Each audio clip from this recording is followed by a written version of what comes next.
Welcome to another episode of Vet with a Mic. So today we're going to talk to Dennis, and Dennis is a veteran of the United States Navy. He was an officer, had a really unique perspective to offer in this episode. So I really hope you guys enjoy it. So without further ado, let's talk to Dennis.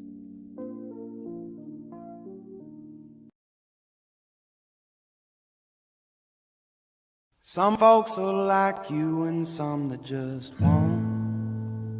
Some that stay real and some that just don't. Trying to fit in will only take you so far. You'll never find home trying to change who you are. So don't spend your whole life trying to be what you ain't. Can't hide your heart with a new coat of paint. You think they'll accept you, I promise they can't. So just be who you are, forget what they think. So just be who you are and forget what they think. Welcome to Vet with a Mic, content driven by veterans issues. So today we're going to be talking to Dennis, and Dennis is a retired naval officer, and we're going to get into a little bit about leadership and the Leadership Research Institute that he is a member of, and just all the cool, fascinating things he is doing in life after the uniform. Dennis, buddy, how you doing, man?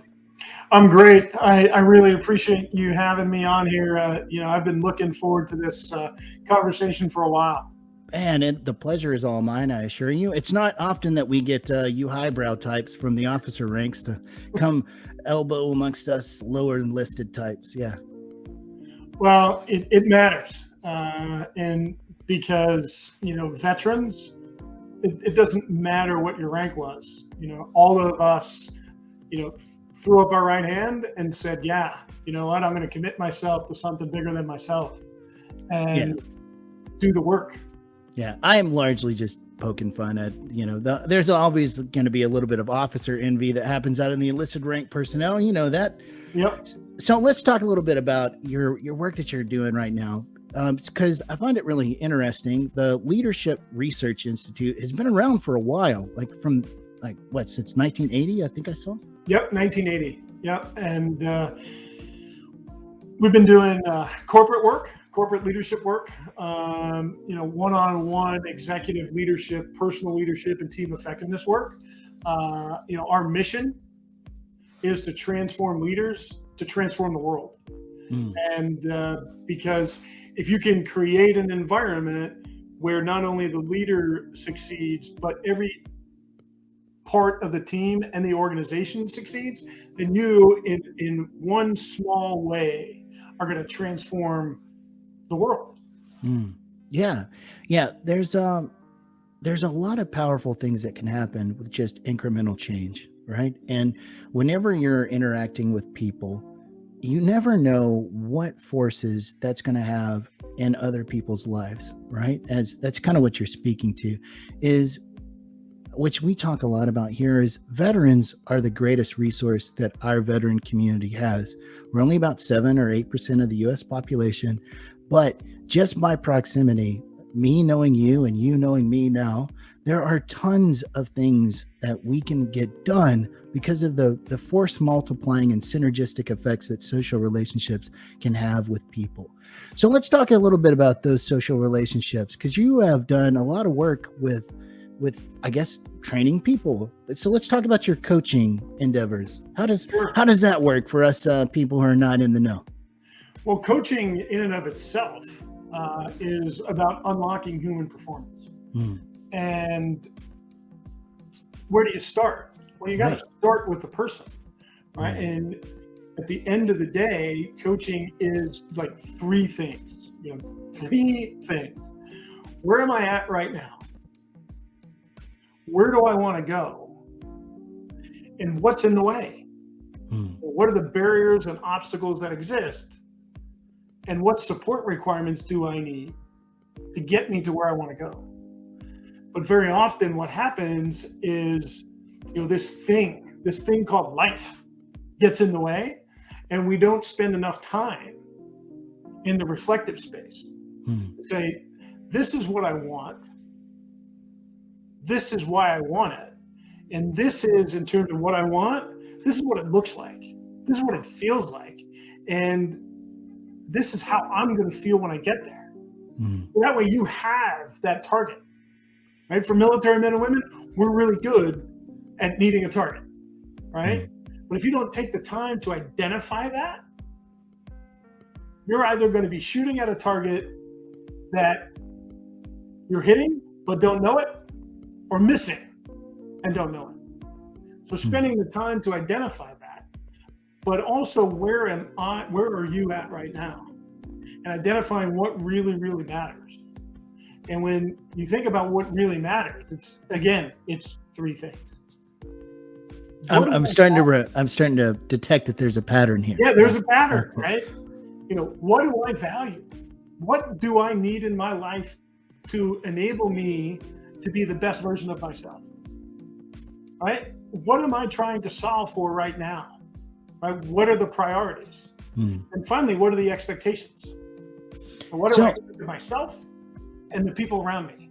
Right. So, in the mental health space, we focus a lot on problem solving, right? So the first thing you do is take an inventory of the resources that the person has, and especially what they have been utilizing already, because there are approaches that they've used that have been successful in the past, but are no longer being successful.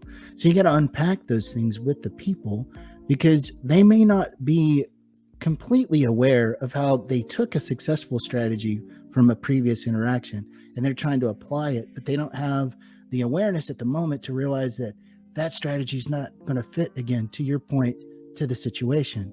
So you have to help them adjust their vision of what their actual problem is and what their ultimate goals are in the mental health space. So I'm grooving with that, Dennis, man. I'm telling you, I didn't know exactly how this was going to fit with the corporate-esque culture, but in the mental health space, we talk a lot about problem solving too. Well, at the end of the day, what you highlighted is one of the 5 big barriers to personal and professional success. And it's confusing endurance or perseverance or grit with resilience, right? And perseverance, endurance, and grit is absolutely part of personal resilience. Yeah. But personal resilience is like endurance plus emotional intelligence, right? Understanding, having the awareness that your endurance, your ability to keep, going after a goal is no longer serving you in a positive way. Whether it's because of you, whether it's because of the other people involved, or whether it's just because of some sort of contextual thing that's impacting the entire situation. Yeah. So like in the battle space, PTSD, and this is, it is what it is. PTSD symptoms in the battle space are adaptive, right? The hypervigilance, that keeps you safe. But then as soon as you move out of the battle space, now those same tactics that were once useful to that particular setting now are maladaptive. And it sounds like that's kind of what you're alluding to there as well, is that these things may have been born out of necessity, but as soon as the environment changes, the necessity leaves. And so now you have to be a little bit flexible within your thinking. Otherwise, you're going to continue to double down on the same approaches, and they're going to cause distress. Yeah. Well, I'm sure you've read Viktor Frankl's book, right? Now you're talking my language here, yeah, right? We talk a lot about Viktor Frankl around here. Yeah, that's right. And why do people, we'll call it, decide not to adapt, right? Because it's a choice whether you adapt or not. Sure. Right? Change is a fact of life, right? Sure. If you were in combat or you're in the military in stressful, traumatic situations, that's a fact. What you do about it is a choice, and it's a choice that you get to make. But very often what happens is we don't give ourselves the time and space that Viktor Frankl talks about in order to be responsive to our environment rather than reactive to it. Yeah. I think that happens for a few different reasons. and we've talked about a few here, is the uniform becomes such just a vital part of your identity that as soon as you move out of the uniform, now you go, who the hell am I now? Yeah. Everything was so rigid and structured for you that it did not provide you any space for self-exploration. It didn't provide you any space to even develop a hobby most of the time. You know how the watch sections were. I mean, we were always on watch for long periods of time. So there wasn't a lot of downtime for us to even develop things like what we would consider to be hobbies, where you can engage in things like flow, which is just an activity you do for the sake of doing it. It brings you intrinsic joy. So I think a lot of times when we go out of the uniform, we are just twisting in the wind because we've had this really rigid structure that we were a member of, regardless of the officer or the enlisted rank. Yep. And now you're just out there. Who the hell am I now without the uniform to define who I am? 100%. And that's exactly why I wrote the book Transition on Purpose. And it looks I guess we'll segue that way, right? Yeah, look at that. Yeah. And, what does it look at? And it looks at three things. And it looks at self-awareness. It looks at exploration, which I think you just talked about. Mm-hmm. Then it looks at intentional action. Right? So self-awareness, exploration, and action. And as a Navy guy, you got an acronym, right? Sure. You gotta God, you don't put me on a spot. Wait. You got to go back to C. Oh, okay. Now I'm tracking. And action, right? Yeah. But what does it actually do? Well, the first part of the book talked about my transition from military service, right? Which is really unimportant, right? Because it's a personal story, but it's not a unique story, right? Because everybody, whether you're a seaman, whether you're a private, whether you're an admiral or a general, everybody leaves the military. That's a fact. How we do it is a choice. And so I went through the Columbia Executive Coaching Program to become a certified coach. So I took that framework, which is an action-oriented human performance coaching framework, and put transition on top of it. Can I tell one anecdote that's just a little bit of levity? You're talking about Columbia, right? Like downtown Manhattan, right? Yeah. That Columbia, right? So I was a total hayseed as a young man. And as we were talking about a little bit before we started recording, I was an athlete, so I played a little bit of football. And so I was recruited by Columbia, right? And here I am in a little bitty town in East Tennessee, right? And so Columbia calls me, and I don't know who the hell was letting me answer the phone. I don't know who thought that was a good idea. I had no home training, I guess. And so I had this conversation with the recruiter, and they go, oh, well, yeah, we're the University of Columbia, and so I said, wait, can you just tell me where is that exactly? And they said, we're in the prestigious downtown Manhattan area. And I said, New York? No, man, that's okay. And they said, but we're Columbia. And I said, yeah, Dartmouth said the same thing. Yep. And I think back and I cringe now. Just like that's my little personal anecdote of how. No, and a lot of people ask me, well, why did you decide on Columbia? And I think it's for a few reasons. Because at the time, the first reason was I wanted to do an academic coaching program because I wanted to understand both the art and science of coaching. And so that was one. And two, I explored the different programs out there. And, I kind of boiled it down to three. And it was Columbia. No, it's three, right? Georgetown and Berkeley. Oh, okay. Yeah. And I was like, I'm coming from, and these were all assumptions, right? So I'm coming from the military, I probably don't want to go to a coaching program in DC, right? So wham, Georgetown's out. And then I'm like, Berkeley, that might be a little far outside of this dude's comfort zone. Right. Yeah. So, they're known for a little bit Berkeley's of, out. Yeah. And then, I was involved with Team Red, White, and Blue at the time. And I had another friend who was part of Team Red, White, and Blue that had gone through Columbia. Now, Team Red, White, and Blue, those are the cyclists, right? They do everything. Oh, okay. All right. Yeah, not just cyclists. They their mission is to enrich the lives of military veterans through and connect them through to their community through physical activity and social interaction.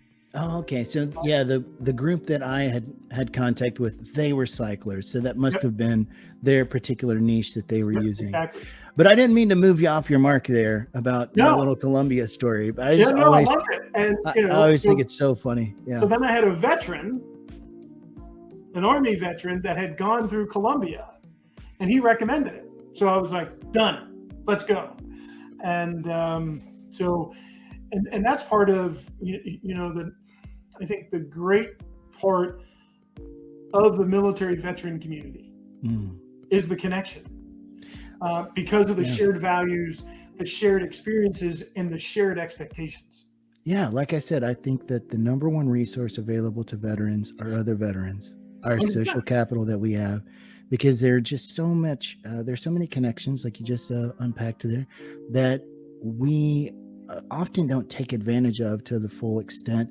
Maybe officers do a little bit better job at it. Maybe you guys are socialized to do that a little bit better. But yeah, I couldn't agree with you more. Our veteran capital is our primary way of succeeding outside of the uniform. Yep. So we've identified, or we at least talked about, 3 of the 5 barriers to personal and professional success, right? Self-awareness, understanding what matters to you and why it matters to you. And then we talked about the difference between resilience and endurance. And you just highlighted another one, a fear to ask for support. Oh, yeah, that right? makes sense. And I took I changed the word. I said, it's a fear to ask for help. And I was like, you know what? A lot of military men and women don't want to admit that they need help, but they're okay with needing support, right? Because throughout our military career, we always had supporting units, and that's what life is all about. There's a certain valence to the word help versus support, and I maybe that's what is kind of happening. Is you're right. There is the word help almost has a connotation within our military culture of deficiency. Like, wait, why do you need help?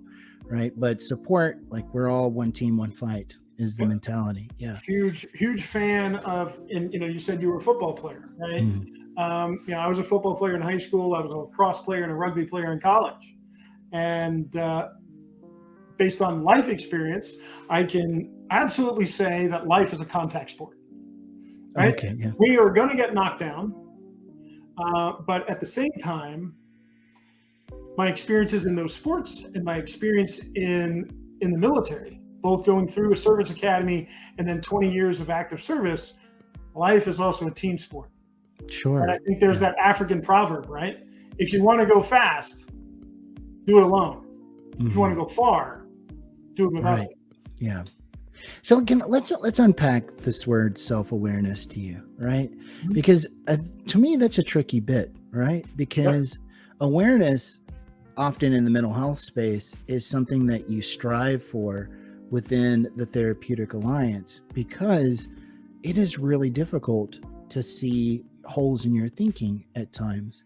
So what does the word self-awareness in your system actually mean? Well, for me, as a coach, I focus my efforts or my coaching efforts on this emotional intelligence piece, strength-based leadership, values-based leadership, and resilience, right, on the personal side. Yeah. And when you look at emotional intelligence, part of emotional intelligence is self-awareness. And for me, that's knowing your strengths, knowing what matters to you, knowing what brings you energy, and then knowing the people and the organizations that you want to be a part of. And that's what it's about. Understanding who you are, understanding, and I've gone through the Warrior Path program, right, for post-traumatic growth. Sure. And, the big three, right? The big 3 questions about growth. is really understanding, who am I? Mm. Why am I here? And where and with whom do I belong? Mm. That's self-awareness. If you can answer those three questions, you're self-aware. But what does it also include? And I think we talked about it earlier, knowing what you value, right? And when we think about values, coming from the military, when the military actually provides you with your core values, Yes, they do. right? Honor, courage, and commitment. Yeah. Those are great organizational values, and they help the organization, but they don't help make personal decisions. Sure. So spending the time in that reflective space to say, what do I need in my life to be the best version of myself, and to make better and more informed decisions about the work I do and the life I lead? That's self-awareness. And at the end of the day, knowing that in terms of your values, understanding what you're trying to solve for right now, in the here and now, and then I know we talked about expectations, right? And one of my big expectations is that deeds matter more than words, right? So actions, because you talk about awareness.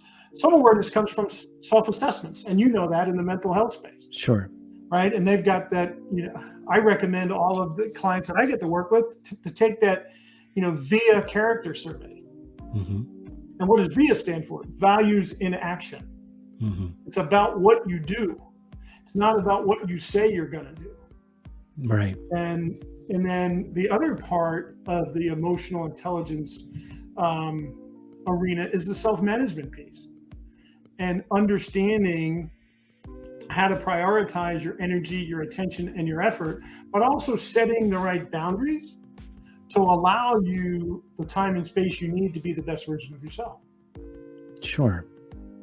Yeah. So, we talk a lot about well-being here. Mm-hmm. And so when you look at in the clinical literature, what makes up people who have a lot of well-being, there's a couple of different things. And I noticed on the website that this is one of the things that you guys utilize. So that's the reason why I'm bringing it up, wink, wink, is, empathy for yourself and for others, extending a certain compassion and understanding, a certain grace to other people, allows you to have a certain sense of, let's just say, forgiveness for the lack of control that we often have in life.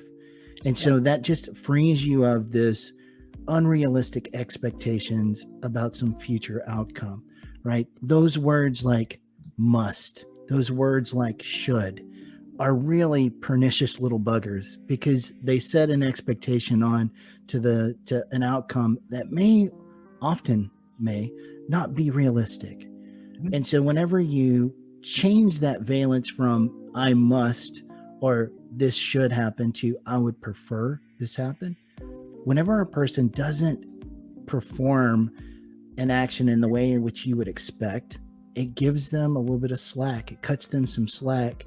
And that really allows you to gain that social credit from them as well, because they will return that same kind of, let's just say, generous spirit, right? So that's one of the things that we talk a lot about around here is how to practice good well-being, how to up your well-being in your own personal life. So I wanted to know, what are your thoughts about what I just said there, Dennis? No, I love it. And the reason I love it is, the folks I get to work with, notice the word I used. Mm-hmm. We talk a lot about not shoulding on yourself or others. Mm-hmm. That sounds like a different word, doesn't it? Yeah. So stop shoulding on yourself and others. But the key piece you talked about, well, talk to me about the corporate stuff. Well, it goes, the same is true in the personal leadership space. What are your expectations of yourself and of your team? And making those expectations as explicit as possible. Right. So people know what they expect, what you expect as a leader, and what right looks like. Sure. So that way, when they don't meet that mark, they know it because they know what the expectation was. Right. Yeah. And what I noticed too is that if you engage in a thought experiment with people, right, and say that they're saying this word must, or, and they're setting this value up, right, as soon as you take them out of it and put another person into the equation, just replace them out of it, and you go, well, what if that was me? I didn't do this correctly. What would you tell me? And they often express a lot of compassion for other people that we just don't do for ourselves. So I wonder, whenever you're talking about emotional reasoning and this sense of empathy, do you hone in on that as well? Is to tell people to cut themselves a lot more slack too? Give them at least the benefit of the doubt that they give other people often? Yeah. And I'll form it into a question. Ryan, how can you provide yourself the same amount of grace as you give others? Or what would be the benefit of planting a grace tree in your front yard? So that way you can look at it every day and give yourself the same amount of grace that you give other people. Sure. And it's powerful because, normally we are the most critical of ourselves. Yeah. And you talked about, what are the areas of wellness? And there's definitely more than the physical wellness side of things. Sure. And, Gallup looks at it. Different organizations look at it. The mental health community looks at it. And, I look at personal resilience in terms of, 4 different parts of wellness. Oh, you deviated. Oh, I deviated from the 3, right? Okay. And the first part, to your point, is mental health and mindfulness. What do you do to have the focus and clarity that you need, right? And why do you need clarity and focus? Well, clarity is the first part, right? What matters? Because then you can focus your attention on that stuff. So when you have clarity, then you can have focus. And then when you have focus, you can have alignment between what's going on up here, what's going on in here. And then ultimately you're going to have action. And when you have intentional action that is aligned with what matters to you, you're going to get to that crazy word called fulfillment that we hear quite often. But it takes work to identify the objective, to define the objective, to really understand what matters and what success looks like. Not only what does it look like, what does it feel like, and what's going to be required to get there, right? So that's the mental piece. And then the physical wellness side. And, I have a Naval Academy classmate that I love his quote, right? He talks about positive motion creates positive emotion. So there's a connection between our mental health and our mindfulness and our physical wellness. Dennis, have you been smuggling Stoicism in this conversation? We'll probably get to that, by the way. Because it's what I am a Stoic. I love it. And there's a couple of things that you said that just keyed up with me. Number one, whenever you start talking about obstacles, of course, within Stoicism, obstacles the way. They are the way, right? And then you talked about, having essentially a mentor or a model to orient yourself by. If there's something you want to do, don't try to figure out all the elements that make up that thing. Look to somebody who's already doing it and aim yourself towards that person. You don't have to be a direct copy, but if I want to be a PhD student, look at other PhD students and use whatever resources that they use to get to that goal and mirror yourself after them, right? And now, so then I would throw one caveat into that. Okay. Finding that person who has done what you want to do in the way that you want to do it, who shares similar values and expectations that you do. Yeah, that makes sense too. That's an important it's an important little sidestep there, because that does matter. Making sure that those worldviews and those cultural Yeah. values are aligned, that does matter.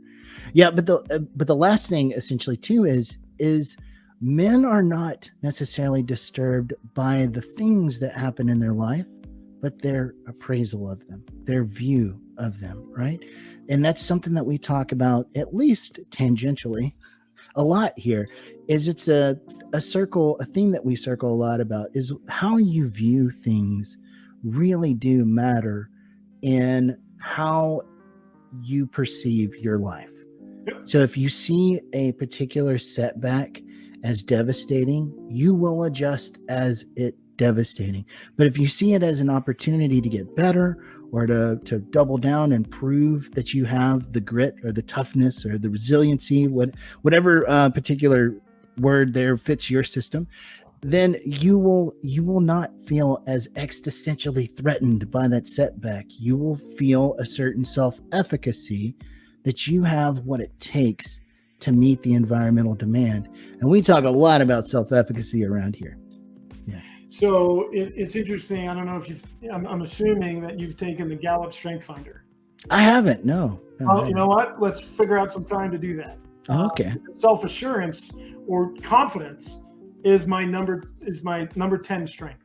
And you talked about, events in your life that, depending on how you view them, will dictate your reaction to it. Yeah. Right. And, we talked over email about, why do I love the Olympics, particularly the Winter Olympics, and also hate the Winter Olympics? Well, in 2014, I was a commanding officer of a guided missile frigate supporting the 2014 Sochi Olympics, doing maritime presence operations in support of national tasking. Right. Well, what happened? Well, we were doing great stuff. As a commanding officer, you were literally on top of the mountain, because everything that you were doing, everything that your team was doing, your crew was doing, was being briefed for the highest levels of the military and civilian chain of command back in DC. And so, yeah, you're on top of the world. Well, fast forward 2 weeks. Or the world's on top of you, maybe. The world's on top of you, right? Because Yeah. you were entering port, and you had an operational mishap. You ran aground. You broke your propeller. You were deemed non-mission capable, and you were in a really, really low valley in a matter of 2 weeks. And then fast forward another 2 weeks, you get fired, get relieved of command, and you have to figure out all of the stuff that you've talked about. Who am I? What matters to me? Where and with whom do I belong? All of those questions that need to be answered had to get answered for me. And I had to figure out, how do you hike out of this valley? Because you have a choice, right? You could sit in it, you can marinate in it, and that's a choice you get to make. And the biggest piece for me was, and it goes back to that support piece, whether it was my wife, whether it was my dog, whether it was some mentors in my military life, or family and friends who provided me with the energy and the resilience that I needed to keep moving. Right? Because when you look at some sort of crucible experience like that, it may not get you all the way to rock bottom, but it'll get you close. Sure. And, the key piece is realizing that rock bottom provides such an amazing, stable foundation to launch in a positive direction. Yeah, that is true. I mean, once you've reached the lowest point, there's only up from there, so they say, right? Yeah, but at the end of the day, to your point though, right? Yeah. It's all about, I could have said, you know what, poor me. Or I could say, you know what did I learn from this? What did this provide me the opportunity to do? Well, it provided me the opportunity to help other people make better decisions about the work they do and the lives they lead. It also allowed me to see how, even though I thought I had all of my stuff in one sock, I didn't. Right. Because I was, to your point earlier, I was confusing endurance and perseverance with resilience. I just kept doing what made sense, not what made sense to me. Sure. Yeah. So I'm glad you mentioned that, because, listeners may be sitting here going, man, like, how do I relate to this Dennis guy, man? He seems like he's got it all figured out, and he was an officer, and okay. He was living a different life than we were. And it may be easy to mistake that officers here have maybe a separate level of pressure than the rest of us do, but also that you're a human being too, that's fallible, and it has to deal with consequence and loss and setback just like the rest of us. And so, since you put together this coaching program, where did it come from? What was it born out of? What was the aha moment for you? Where was the epiphany whenever you were sitting there mired in the bottom, like you just kind of were talking about? What was it that facilitated your growth? What resources did you use to start climbing your way back up from the valley? So that's a huge question. And we right, no pressure. An hour and a half talking about it. So I'll try to be as succinct as possible. The first piece was a random email from another naval officer, and it wasn't very long. Matter of fact, it was only a few words, and the few words were, "It's not the critic who counts." From Theodore Roosevelt and the Man in the Arena. And understanding that, you know what? I was in the arena. I was the guy or gal that was, marred in blood and sweat and tears because I was doing the deeds that mattered. Sure. You know what? Sometimes we're going to show up short. Sure. But that random email from somebody I didn't even expect started making things click. And then it was thinking about, I had a mentor. He was my administrative boss, and when I got fired and had to go back to the States, he sat me down and said, "All right, you may end up in a bad place, but I'm here for you. And I want you to get myopically focused on something other than your current reality." Sure. And what did that do? I ended up getting into the sport of triathloning. Oh, you're one of those weirdos. Okay. Yeah, I'm one of those weirdos. Oh, by the way, did I mention that I was a rugby player and a lacrosse player? I am definitely not built for running long distance and swimming long distance and cycling long distance. Yeah. And I can tell you, when I was standing in line for the North Carolina full Ironman, I had a guy standing behind me in line say, "Hey, you don't look like a triathlete." He's like, "You look like more like a football player or a rugby player." I said, "Yep, you're right." And I said, "You don't look like much of a rugby player or a football player." And they said, "How about this? After we get done with this triathlon, let's play some rugby and see how each of us do." He stopped talking to me after that. Okay. At the end of the day, finding something that is going to give you, and this goes back to, the Viktor Frankl stuff, the time and space that you need to dig into, and I know you're in the mental health arena, right? What's the longest road that we have to travel? Life.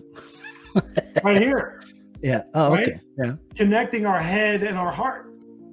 And the sport of triathlon actually did that for me, right? Because you're running, you're biking, you're swimming, but you're also doing it. I was really blessed to have a bunch of friends that were in the sport of triathloning. So not only did it give me, if we go back to that four-part resilience model, right? It gave me the time and space for clarity and focus, right? Because I was swimming, because I was biking, because I was running, I had the physical wellness piece down. And then I was doing it with people who mattered to me, who I connected with. So that social wellness and that social connection was there. And then it provided me with the mental toughness that I needed to go through the crap, the shit that I was dealing with. Sorry. Yeah, no worries at all. So, but yeah, to me, this is the thing that kind of just really drives home for me, is that it took though somebody else giving you a different perspective though that facilitated your change. That was the thing, that was the catalyst, right? So Well, yeah, and you know, you asked me, you know, what was the epiphany? Well, it was exactly that. You know, it allowed me to realize or fully appreciate that leadership, whether that's leadership at home, whether that's leadership at work, leadership in your community, it is a very, very lonely place. Heavy as the crown, so to speak, right? Yeah, because of the responsibility and accountability that exists and the decisions that have to be made. Yeah. And that's why I got into coaching. So not only to unlock human performance, but to also be a trusted advisor for people who are trying to get to that next level, who are trying to be more effective, who are trying to be more efficient, and need somebody to, you know, have real conversations about real life shit with. So let me ask you, do you utilize any Skinner techniques in your coaching at all? Skinner techniques? Are we talking Yeah. So East Tennessee kind of? No. It's in like B.F. Skinner was, he was operant conditioning, right? So positive reinforcement, negative reinforcement, right? Positive punishment, negative punishment, right? So within any change process, things happen incrementally. Obviously, you want to give people little steps to make to get to the bigger goals, and that positive reinforcement piece is the real necessity for that. They have to receive, you know, just validation or recognition in that change process, usually from somebody that they care about, obviously, or somebody who's shaping the target behavior. But I just used that as a reference because I know a little thing about coaching too here. All right. I've coached 2 baseball teams to championships, right? And one of the things that we used a lot was just to reinforce, like, hey, take chances, and I'm going to be there to praise you whenever you put yourself out there and you take a risk, right? Because these boys were 9 and 10-year-old baseball players, right? And whenever you're 9 years old and you're standing in the batter's box, and this is the first shift in life that I could really think of where you're standing alone at the batter's box and the entire field, all the rest of the 9 players are trying to get you out. Now your team's sitting in the dugout, and that's really important, but this is the time in development where you're alone out there in the world. And 7 and 8-year-old baseball is not like that. The coach pitches to you. But now, so the whole game has now become adversarial. They're trying to strike you out. And so I used to tell these kids, like, hey, look, I don't care if you strike out. I care about you swinging. And that's the only thing that matters. Is it's scary out there standing by yourself. But your teammates, we got your back. We want you to try, and we'll cheer with you when you succeed, and we'll mourn with you whenever you fail. But the whole thing is you got to try. Yeah. So, 100%. Yeah, that's my operant conditioning. I love it. You know, and I was just kidding based on your, you know, East Tennessee roots. No, it's okay. That's all right. I'm used to all those jokes. And so I'm a pro side change management guy, right? Okay. So, you know, what does that model look like? You know, it's about awareness and desire up front, right? An awareness that change needs to happen, and a desire to make it happen. And what we need to do as coaches and the people that are trying to have that behavior change happen is figure out how to get that desire lever higher than that awareness level, right? The desire to make the change rather than the awareness that the change has to happen. And what is that? What do you need to do? Well, you need knowledge, you need ability, and you need reinforcement. Sure. Right? So, and that's your operant conditioning, is that reinforcement piece. Yeah. But then identifying, what knowledge does that person need? What insight, what perspective, what support do they need? And then what ability do they need, right? Identifying those barriers and those obstacles and the support requirements to get them over that. That's what change is all about. In your professional experience, do you think people are good at recognizing their abilities? Oh, absolutely not. Yeah, no, not yeah. Absolutely not, right? And that goes back to that self-awareness piece. Yeah.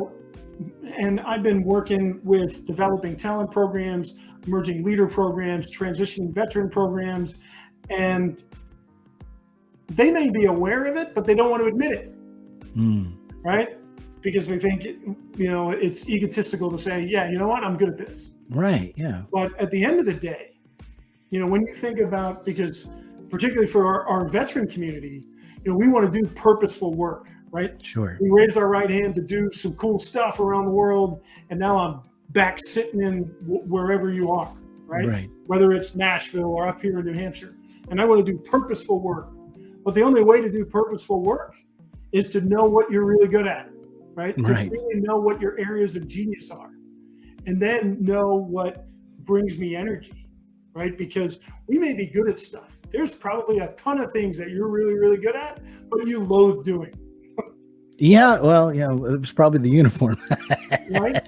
But, at the end of the day, so where am I? How do I do purposeful work so that way I could be the best version of myself? Knowing your strengths, knowing what you're good at, knowing what your areas of genius are is one of the steps in the equation, right? The other steps being, what do I get energized by? What fills my tank? And then what am I passionate about? What are the issues that I want to solve? Yeah. And then we talked about it earlier, right? Who do I want to serve, solve those problems with? Who, where, and with whom do I belong? And what's the culture that I want? What's the organizational structure that I want? And all of that stuff. When you can answer those 4 questions, you're going to be doing purposeful work. You're going to be more fulfilled, and you're going to be more engaged in the work you do in the life you do. Sorry, I got energized by that. Yeah, no worries at all. I guess my next question then is, what about the antithesis of that? Do you think people are more aware of deficits then in those times, or do you think they're equally as blinded by them? What I have found is people are really good at identifying their weaknesses. And sometimes, part of it is the leadership lexicon that we've all been subjected to. And that's why part of the work that I do is strength-based leadership. Sure. Right? Identifying those things that you're really, really good at and leaning into them. Yeah. And, knowing what you aren't good at, finding those gaps. And if they're anchors to your performance, putting some effort into fixing them. But if they're not anchors to your performance, find other people who can help you in those areas. Yeah. Versus, the standard, piece of leadership development has always been understand your strengths and know your weaknesses and fix your weaknesses. Right. Rather than leaning into your strengths. So, okay. And that mitigates performance. Yeah. Right? Because let me ask you a question, right? When you think about it, let's say, name the activity, right? And get another activity. And let's say you're an 8 in one domain. Yeah. In one domain, right? Yeah. How much effort is it going to get you to get to a 9? Right? And then take activity number 2 that you're like a 2 or a 3. Probably easy to get better at that, I guess, is easy the point to get better at that, but it's only going to get you to a 4 or a 5. Sure. Because it's not a strength. It's not an area of genius. It's not something you enjoy. Right? So you put in probably the same amount of effort to go from an 8 to a 9 and, a 2 to a 5. But what's the impact on the organization? What's the impact on you? and understanding that you at a 9 is so much better than you at a 5. Yeah, I see that. I see that. I just largely, I can't help but think that because the things that you're bad at are not as developed in, let's just not say bad, let's just say that they're not as developed skills, because that's essentially what we're talking about. Yeah. Those things can be more threatening because we're painfully aware of that we have a deficiency or a limitation in that particular area. And to kind of use a Stoic-esque principle as well, is when we give a lot of our attention to that, what is the point then?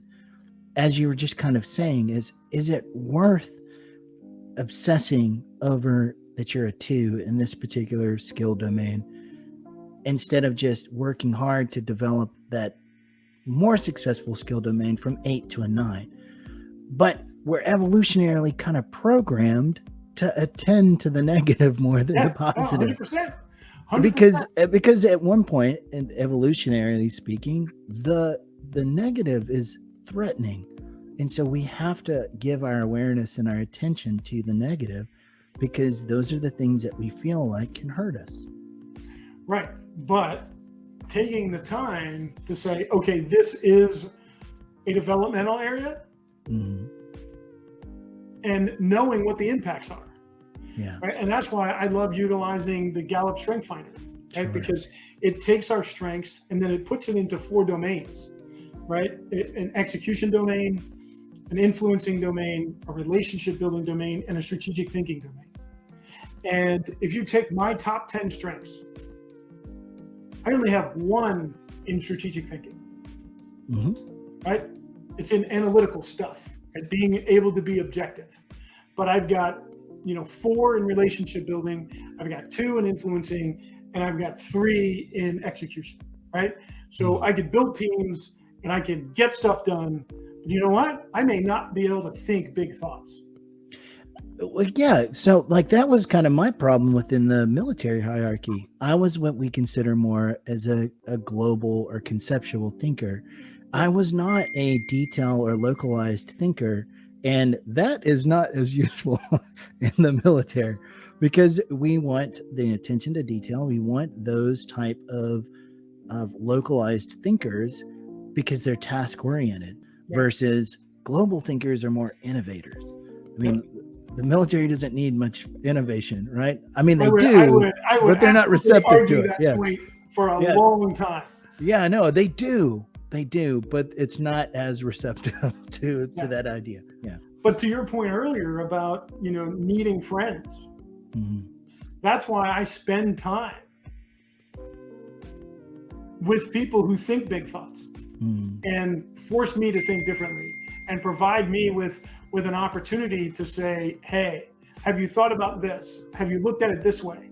And everything else, because that provides a more holistic view of a given situation. Yeah, I feel that, Dennis. I do, and I hear your social support going on right now. Yeah, I know.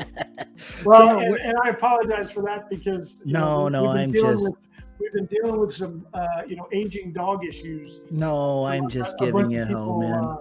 That's all. Asking me what's going on, and no worries at all. So we're coming up on the 54th minute, man. So is there anything that you felt like we didn't get to that you would like to now?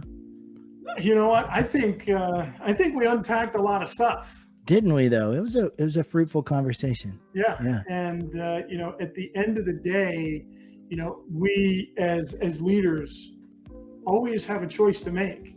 And you want to make sure that the choices that you make are aligned with what you value and what you want to prioritize. And you talked about the Stoicism piece, right? Because what can we control?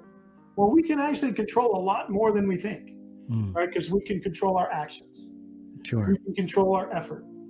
We can control our behavior, right? And we can control our emotions. And when you look at those things, that's a lot of stuff. So paying attention to what you can control and what matters to you, and making sure that your energy, your effort, and your attention is focused on the intersection of what matters to you and what you can control. Sure. So why don't you tell everybody where they can find you? I know that you've got, all the social media accounts like I saw in these modern I'm not times. sure that I have all of them. I'm a LinkedIn guy. So you can absolutely find me on LinkedIn, but you can also find me on my website, which is dennis-volpe.com. Or you can also reach me through the Leadership Research Institute, which is www.lrilimaromeoindia.com. So no TikTok? What? Or TikTok. I'm not a TikTok. Kidding me? Right? No. Yeah, sorry. I mean, come on, man. You got to get with the times. Everybody's TikToking these days, right? I'm kidding, obviously. TikTok for me is one of those things. It's either like everybody's watching your stuff or it's just your mom watching your stuff. There's no in between. And I feel like I'm just on the latter, right?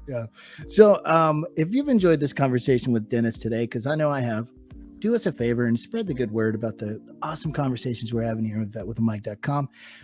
And I really appreciate any input for future episodes that you guys may have. So if there's a topic that you would love to see here on Vet with a Mic, please reach out to me at vetwithamic.com.